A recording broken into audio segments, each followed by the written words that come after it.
Chicago. I'm TBJ from Chiataglance, and I am here with top chef, cookbook author, and television personality, Alex Guarnaschelli. So I know you're here in Chicago, very different from where you were at last week, the Food Network, South Beach Wine and Food Festival. You told a funny story how people DM you about Alex versus America, Eric, his beard all the time. So I have a funny question for you. How did you get your nickname, the ICAG? Actually, Guy Fieri gave me that nickname on the set of Grocery Games. Mm-hmm. I would go on Grocery Games, and Guy would call me out, and he'd be like, "Iron Chef Alex Guarnaschelli is coming out on the floor." And he said to me one day, "You know what? I'm really sick of saying that really long name of yours, so I'm gonna name you the ICAG, Iron Chef Alex Guarnaschelli." And from that moment on, my nickname was born. Awesome, awesome. So I know that you did a cookbook last year. It's the Italian American Forever. I know all the recipes, it's over 120 recipes, 115 photographs. Is there a recipe in here that's really dear to your heart? I know all of them have meaning, but is there one in particular that's really dear to your heart? Oh, we're seeing it right here. Okay. Have you seen my cinnamon cloud pancakes? Oh, that looks so delicious. Yes, that is delicious. Hold on for the motorcycle. This has Nutella and fresh raspberries, and it is so divine. It's got extra protein from egg whites folded into it.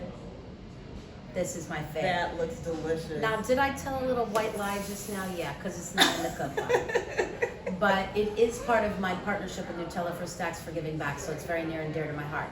As far as this book goes, my mom has a cannoli cake in there. Oh, that sounds delicious. It's cannoli cream and layers of cake, and this bakery that would make it for my mom on her birthday when I was growing up, they put so much alcohol in the layers that you could light the cake on fire.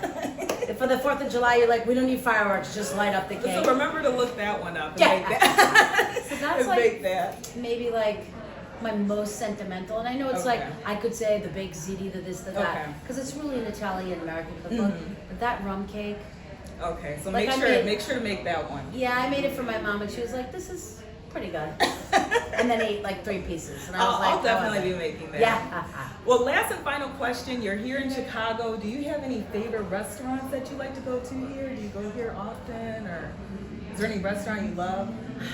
You know,